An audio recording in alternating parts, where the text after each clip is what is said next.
Libre, rebelde, sensible, salvaje, cercano y con un talento innato. Dicen quienes le conocían bien que a Antonio Flores le dolía el mundo. En 2025 se han cumplido 30 años de su muerte y en Historia de nuestro cine queremos recuperar su mirada a través de sus películas y de la mirada de su hija Alba. Esta noche tenemos una cita con el Antonio de Colegas, su debut en el cine de la mano de Eloy de la Iglesia. ¡Estoy embarazada! Pero estás loca, Rosario. Podías haber dejado preñada a tu madre. Me parece que te estás ¡Que pasando. no me dejes, que estés quieto! ¡Te contesto como quiero! Es para un aborto. No quiero dejaros solos con este marrón encima. Necesito que me deje 25.000 pelas. ¿25.000 pelas? No jodas, pero si lo del cine tiene muchas pelas, ¿no? ¿Cuánto nos vais a dar?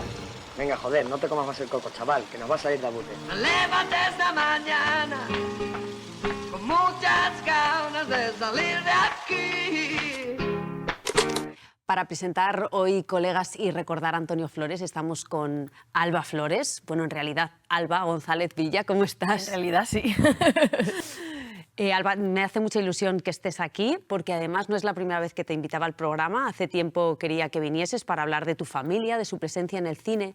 Y me dijiste, te agradezco mucho la invitación, pero hay pudor ahí. ¿Qué ha pasado para que ahora sí que estés preparada para hablar de tu familia y de lo que han supuesto en nuestro cine?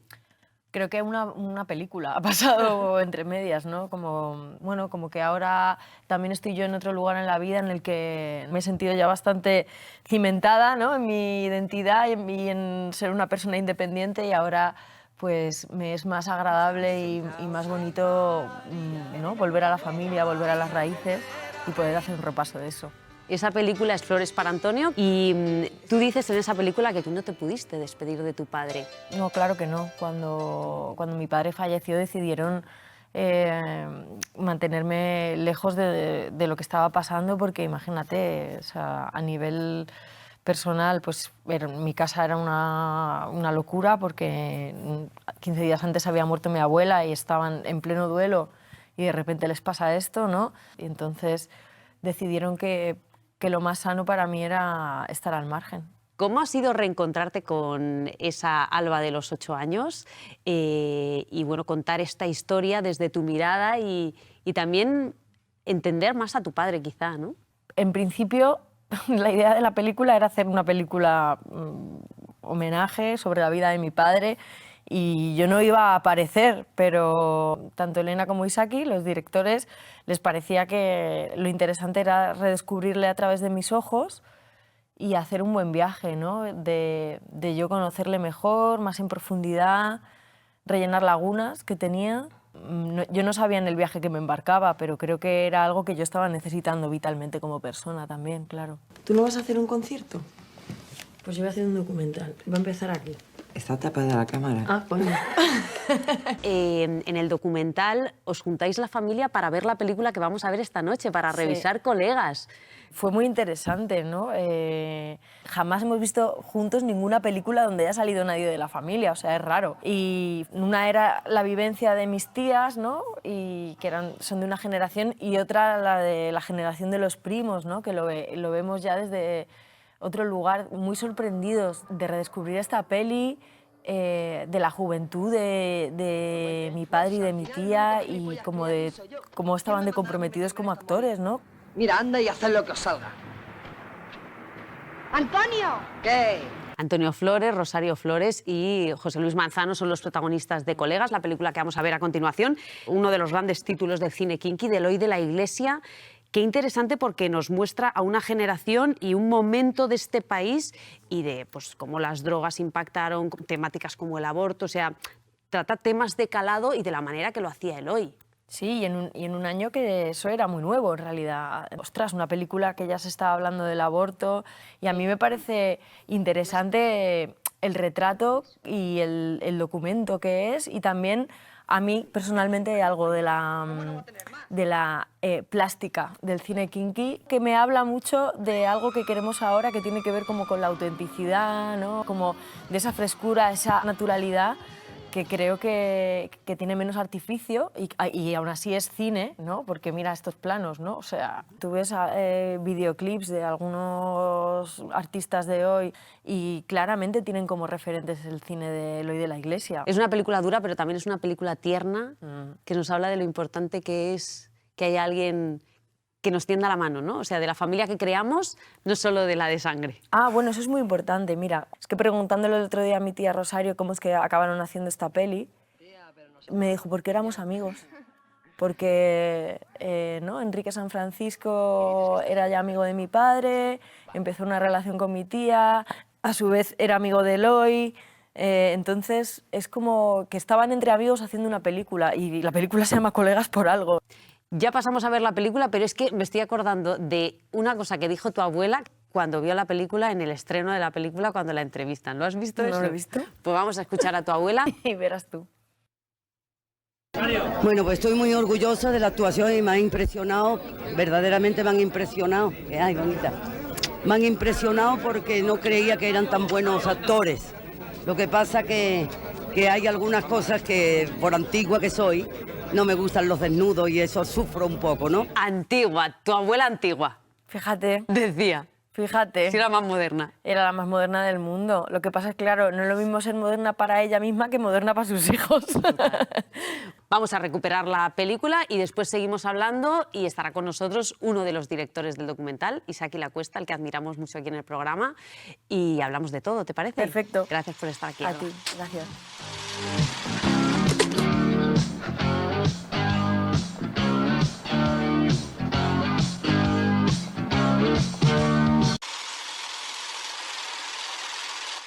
Hola de nuevo, hemos vuelto a Colegas, una de las películas por excelencia del denominado cine kinky, como excusa para adentrarnos en la figura de Antonio Flores, coincidiendo con el estreno en salas del documental Flores para Antonio. Es el emotivo y bello acercamiento de Alba Flores a la figura de su padre 30 años después de su muerte. Vamos a saludar de nuevo a Alba, ¿qué tal? Hola, muy bien. ¿Ahora estamos más arropaditos? Sí. Sí, teníamos ganas, muchas ganas de que estuviera aquí en el programa el cineasta Isaki Lacuesta. Es codirector del documental junto a Elena Molina. Qué trabajo tan bonito habéis hecho.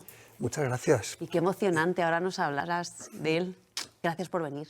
A vosotras. Y completando esta terna de invitados, nuestra compañera y colaboradora Mary Cuesta, crítica cultural. ¿Qué tal estás, Mary? Pues encantadísima. ¿Cómo Qué voy a ganas estar? Claro. de hablar de Antonio, ¿verdad? Claro que y sí. además con ellos. Sí, sí, sí. Estaba yo pensando, digo, jo, qué duro recuperar esta película tanto tiempo después, sabiendo pues cómo fue el final de muchos de esos actores, ¿no? De los chavales, de tu padre, de José Luis. Sí, también la vida de Eloy, ¿no? La Sí. buena vida de Eloy. El Pirri también, ¿no? El Pirri. Claro. También. Yo creo que algo que tiene de valor esta peli es ese de que es un retrato también, ¿no? De una época y por eso creo que esta peli toca en un lugar un poco especial, como que conmueve, que da un poco de impresión incluso, ¿no? Como porque es asomarte como a, bueno, pues a una parcela de la vida que para muchas personas fue una tragedia, para otras no, pero para muchas fue una tragedia, claro. ¿Cómo ves desde hoy una película como Colegas, el cine de Eloy tan descarnado, tan auténtico también y que incomoda tanto? Pues creo que es una película que ha envejecido muy bien. De hecho, me parece una película que tiene elementos muy actuales y los que no lo son están muy fijados en la época, ¿no? O sea, creo que Eloy tenía esa vocación de hacer retratos de su momento que quedaran como una especie de cápsulas del tiempo para que entendiéramos cómo era la España de esos años. Por ejemplo, esa escena en la que están Antonio y Rosario en el comedor viendo la televisión, esa idea de que está transcurriendo al mismo tiempo el Mundial de España, lo que te cuentan todos los medios de comunicación, pero que al mismo tiempo está ocurriendo todo esto en los barrios que los medios no mostraban, ¿no? Y que es la vida real. Yo creo que esa obsesión por mostrar lo que ocurría se me ocurren pocos cineastas que hayan tenido esa pulsión con tanta intensidad. Evita por completo la elipsis, ¿no? La elipsis que siempre es tan aplaudida por los críticos, por el público, como qué elegante es, qué discreto. A veces es un gesto de cobardía total. Y Eloy de la Iglesia no lo tenía. O sea, en su cine creo que es valioso que no haya elipsis. Todo ese tipo de escenas que son esenciales, él las muestra en esta película, pero también cuando hace La criatura o cuando habla de bueno, todas las películas de los políticos, la mujer del ministro, el diputado, son películas en las que precisamente la explicitud es un gran valor. Mary, ¿cómo crees que conecta la película con el tiempo que vivimos ahora? Casi 40 años después. 40 años después, sí. Pues mira, Colegas, claro, pertenece como a la segunda parte de la filmografía de Eloy de la Iglesia, que es cuando ya se ha abolido la censura y entonces él, que era un dinamitero total, ¿no? Pues empieza a hacer este tipo de cine pues que es totalmente explícito, que es un cine de urgencia, que es un cine, como decíamos, que está recogiendo también todas las problemáticas sociales y políticas de la época, y un cine muy provocador. Entonces yo creo que Colegas ha envejecido muy bien, primero porque trata temas muy concretos, como os decías tú, de la época, como es el caso del aborto. El aborto en esta época, en el 82, era un delito y a las mujeres se las encarcelaba por abortar, con lo cual yo creo que queda como un documento funesto, pero muy sangrante también de esa época. Y luego tiene una temática maravillosa que es pues la configuración de nuevos modelos de familia, porque aquí lo que vemos es cómo Eloy está intentando romper con esa imagen o con ese concepto de la familia tradicional, padre, madre, hijos, etcétera, y ofrecer pues otra posibilidad.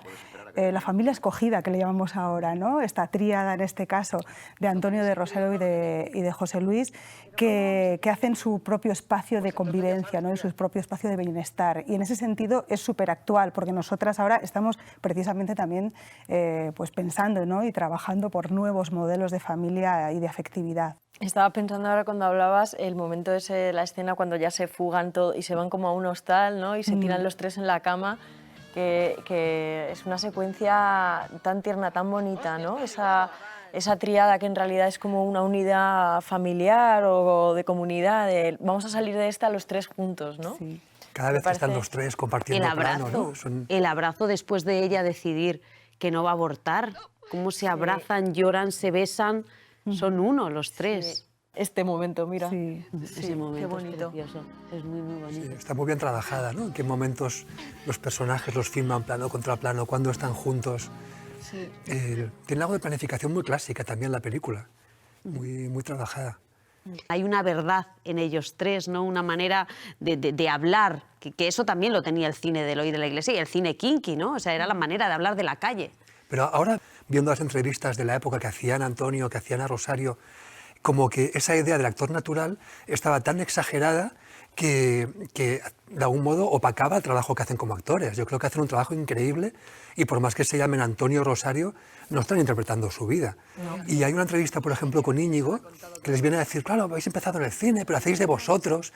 Y es evidente que no hacen de ellos, y la sensación es que estaban infravalorando mucho su trabajo como actores. ¿Y qué tal se te daba a ti eso? Bajo unas ciertas opiniones que hay por ahí, sobre todo en el periódico El País, que la ha puesto a parir, como se suele decir, pues yo creo que no ha sido así porque el público realmente reaccionó bastante bien a la película y acabó en el festival con un aplauso.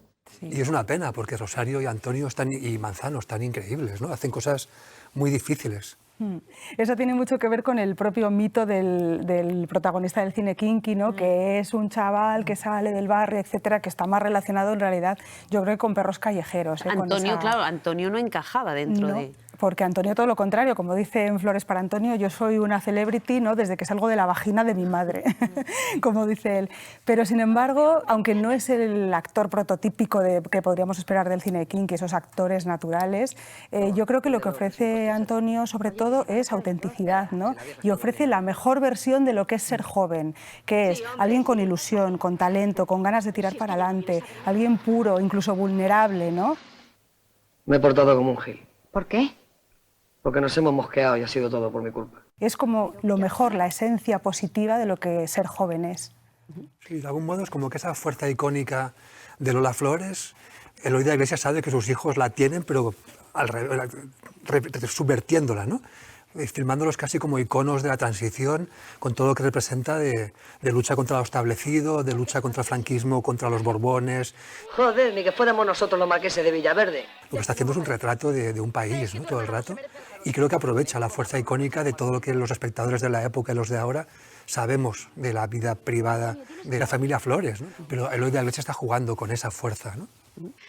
La película que acabamos de ver, Colegas, está presente en el documental que habéis hecho, Flores para Antonio, y vamos a recuperar y a presentar a los espectadores unas imágenes del documental. Estaba un poco enfadada con él cuando se murió. Yo no tuve despedida, no fui al funeral.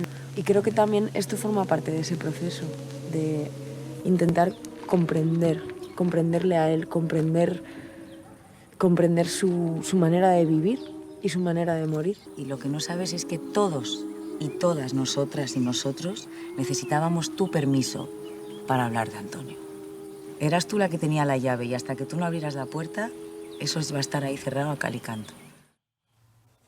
Esta es una de las cosas que a mí más me han impactado del documental y es el respeto de tu familia hacia tu silencio, hacia tu herida, cómo lo han hecho y cómo necesitaban tu permiso. Eso es muy bonito. Sí, es muy fuerte, pero a mí me pasaba exactamente lo mismo, ¿eh? Que también lo decimos en algún momento en el documental, de no preguntar por no abrir, por no hurgar en la herida, ¿no? Y estábamos congelados, ¿no?, en mi familia durante mucho tiempo. Y ahora hemos podido, como ya por fin, ¿no?, airearlo a través de una película, que eso también en muchos momentos que estábamos rodando, ¿verdad? Cortábamos y yo decía, joder, es un poco raro que se esté preguntando esto, que estemos hablando de esto, que nunca lo habíamos hablado con toda esta gente aquí rodándolo, ¿no? Pero, no sé, ahí había quien me decía, bueno, es que has necesitado la herramienta del arte. A ver, pues... Pregunta. A ver, pues... Pregunta lo que no has preguntado, pues. Realmente congelar un momento en el que aquí, ahora hay que tener esta conversación, eso a veces en la vida cotidiana es muy difícil. Y claro, el rodar una película es algo totalmente extracotidiano, que hay una cámara mirando, que sabes que tienes que decir algo que tenga peso. Y creo que eso también nos ha ayudado a que las conversaciones fueran las conversaciones que realmente necesitábamos tener, ¿no? Durante el rodaje no dábamos crédito de que no hubieran hablado antes. Y cada día de rodaje el equipo llorábamos y reíamos, era muy catártico. Eso hubieran podido hacer 20 películas distintas con el material que hay. Y tiene lógica, ¿no?, lo que decía Alba, de que no hubieran hablado hasta ahora, hasta que ha habido una película, porque hoy en día todo el mundo se comunica a través de las redes, de los medios, todo el mundo tiene una vida pública muy expuesta, pero en eso solo ocurría con las familias reales y la familia Flores, ¿no? En eso han sido muy pioneros. Y cuando veías los archivos te dabas cuenta de que los diálogos de Lolita y Antonio sobre las drogas, por ejemplo, pues lo tenían enfrente de las cámaras en un programa de Nochevieja. Ya me entiendes tú, de lo de eso ya se terminó. Ya se terminó. Vamos a tocar Lo que madera. pasa es que nadie me cree. Es una familia que ha utilizado las películas, los discos, las revistas, las exclusivas para contarse a sí misma, ¿no? Y tiene toda la lógica de que la película se haya hecho así. Y sí fue un viaje emocional. Yo me acuerdo un día de los más extremos que les decía a Alba y a su madre, a Ana, que eran unas kamikazes de la inteligencia emocional. O sea, me parecen gente muy sabia, que han trabajado mucho, pero a la vez que es una locura lo que estaban haciendo. Y bueno, nuestro trabajo era un poco escucharlas e intentar hacer la película que no las revictimizara, que fuera la película con la que ellas estuvieran satisfechas. Cuando digo ellas, digo Alba, Ana, Lolita, Rosario, la familia, ¿no? Una película sobre todo por y para ellas. Tú dices que eres un verso suelto de los Flores y es verdad que has sido una persona siempre muy hacia adentro. Tú tienes la parte expuesta, que es la de tu trabajo, pero el resto es tuyo. Y para dar este paso has debido sentirte como con unos cómplices muy apropiados. Pienso en la sensibilidad de Isaac y pienso en la sensibilidad de Silvia Pérez Cruz, que te ayuda a quitarte el nudo, a que saques la voz que se apagó cuando tu padre murió. Hombre, totalmente. Eso empezó antes de la película, cuando íbamos ya camino del concierto. Entonces yo le conté todo este asunto, ¿no? Y ya empezó ella a un poco ir acompañándome en este sentido más de bueno, vamos a ver cómo podemos hacer que cantar para ti sea una experiencia de más disfrute, más agradable, ¿no? Que te puedas relajar, que puedas disfrutar de eso. Ay, por favor, dame calor. De repente he podido hacer una canción, ¿no? Continuar esa canción que empecé de niña y acabarla y ponerla al final de la película. Entonces, con todo el acompañamiento de Silvia, evidentemente, pero para mí eso es un logro personal que no, o sea, increíble, porque claro, esa es otra. O sea, yo tengo un montón de agradecimiento, me emociono porque tengo un montón de agradecimiento a Isaki, a Elena, a Silvia. O sea, hemos recibido en mi familia y yo una cantidad de amor, y mi padre también, una cantidad de amor de personas que en realidad son colegas, que es o sea, esto no se podría haber hecho así sin ese cariño y ese amor. O sea, no hay dinero en el mundo, ni organización posible, ni...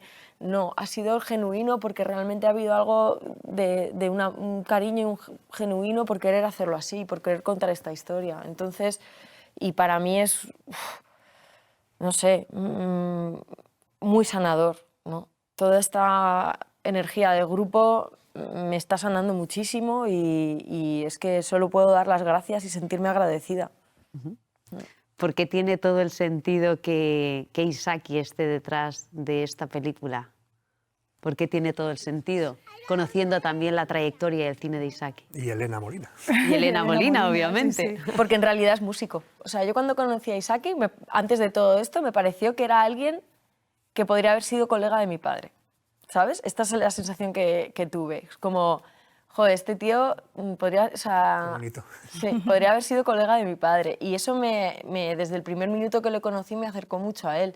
Y luego ya le conocí más y descubrí que en el fondo, esto de director muy bien, pero en el fondo él es músico. Si todos queremos ser músicos. Bueno, y si miramos también pues, tu filmografía, que es súper ecléctica, experimental, híbrida, ¿no? Pero siempre hay como unas temáticas que yo creo que son vasos comunicantes entre unas películas y otras. Y yo creo que Flores para Antonio se relaciona, yo creo que es obvio que se relaciona mucho con Entre dos aguas y con La leyenda del tiempo, ¿no?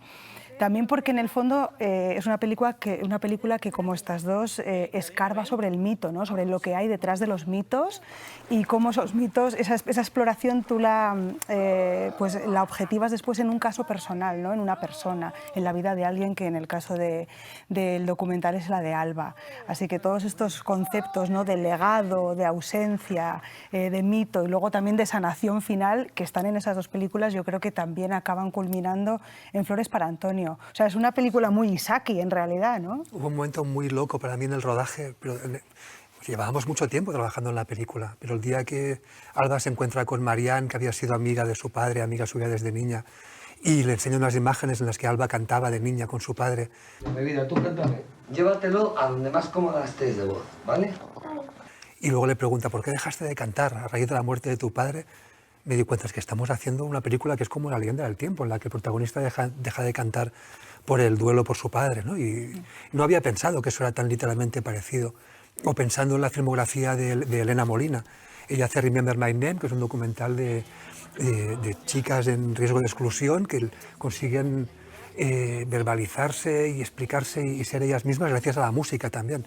Pero que no ha sido premeditado, o sea, ha sido una cuestión de amistad, de trabajar para Alba y hacer la película así. Y luego, pues al final sí tocaba mucho con cosas que nos obsesionan. De los Flores hemos hablado mucho en Historia de nuestro cine, especialmente le hemos dedicado programas a tu abuela, que claro, que tiene una filmografía de cerca de 50 películas, pero hemos recuperado esto que tu abuela decía de tu padre. No sé si lo habrás visto. A ver. Mi hijo Antonio, aunque parece un hippie, también Liv Tyler tiene un hijo hippie, yo también tengo otro, pero es un hippie especial, porque es un hippie con un corazón maravilloso y que todo lo que tiene se lo da a los amigos y todo lo reparte. Entonces, es una especie de Jesucristo. ¡Ole! Wow. Es una especie de Jesucristo. ¡Ostras! Eso la convierte a ella en Dios. Totalmente. Y tú eres una virgen. Yo no sé, una paloma. Una santa. Claro, tengo entendido que había tanto material de tu abuela, que el foco obviamente era tu padre, pero es que esta mujer... Sí, hubo problemas con eso, se robaba el show. Lola Flores se roba el show, pero vamos, así en un momento. Los viñedos, no quiero que nadie me los toque. Llegó. Para algo soy. Yo soy tu abogado. Doña Dolores Chani. Siempre esto sí es así, ¿no? O sea, frase que dice es un titular. En las imágenes domésticas, ¿no? Como se También. come la cámara en cualquier momento de la vida cotidiana. En cuanto veía que tenía una cámara delante, se ponía a actuar.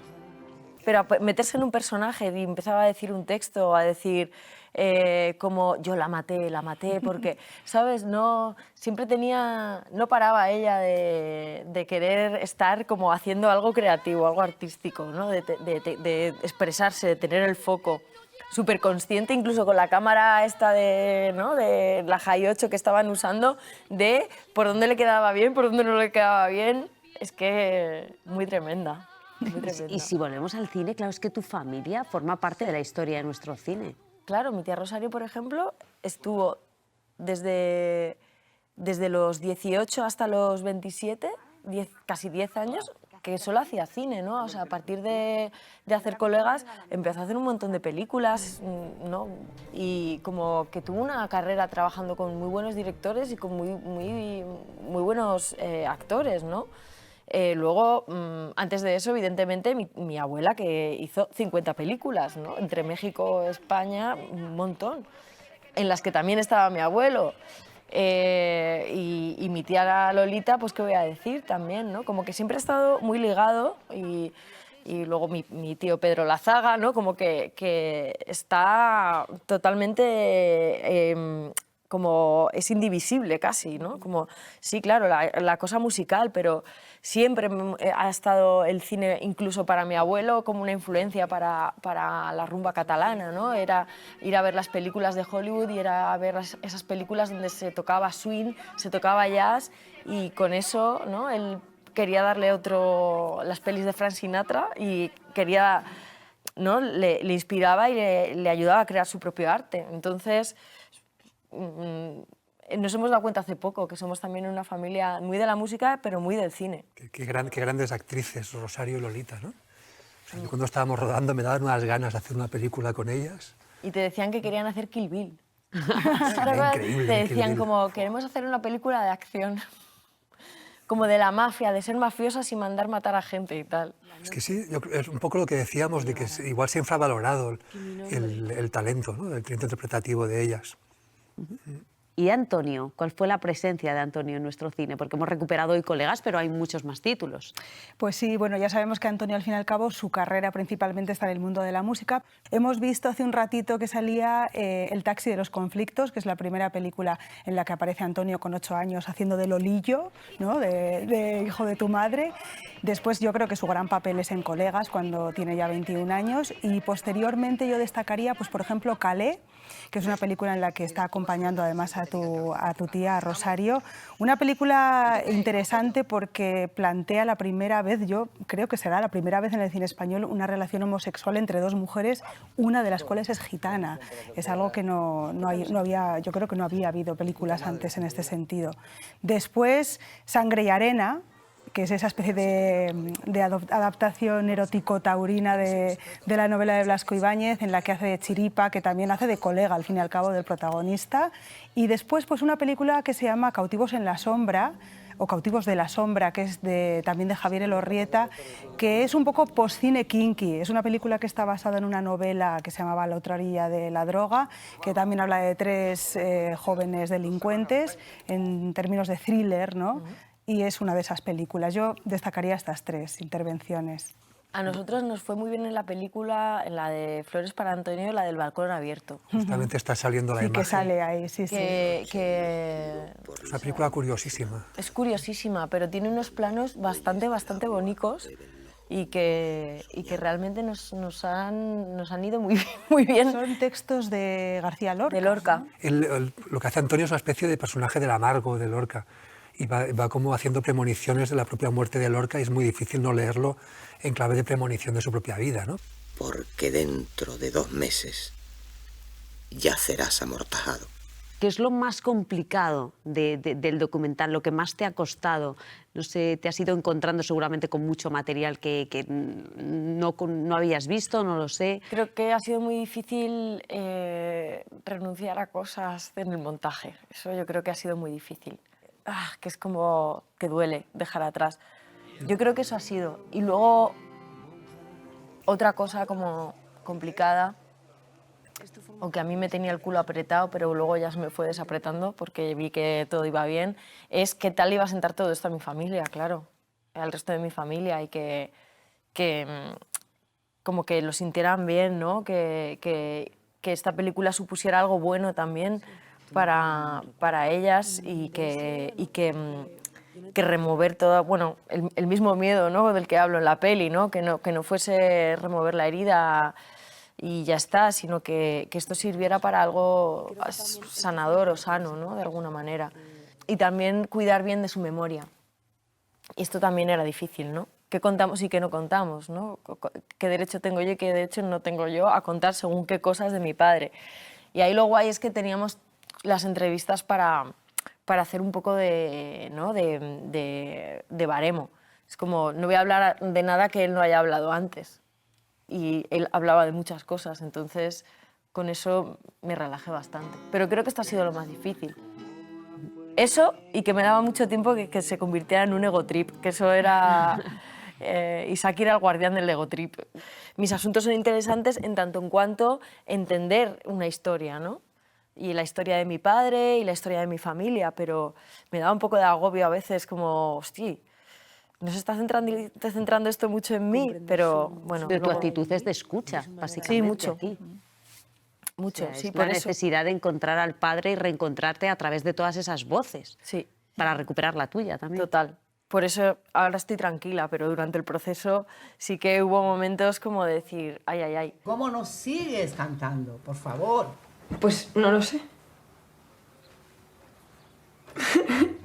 El cartel creo que lo cuenta muy bien, ¿no? Esa película, una hija buscando a su padre, que es una cosa que al principio no pensábamos que sería así y lo fuimos descubriendo durante el proceso. Sí, yo creo que es muy interesante esta película porque es un ejemplo paradigmático de cómo el cine puede ser utilizado como dispositivo de búsqueda, también luego de fabulación y finalmente de manera de hacerse preguntas y encontrar respuestas.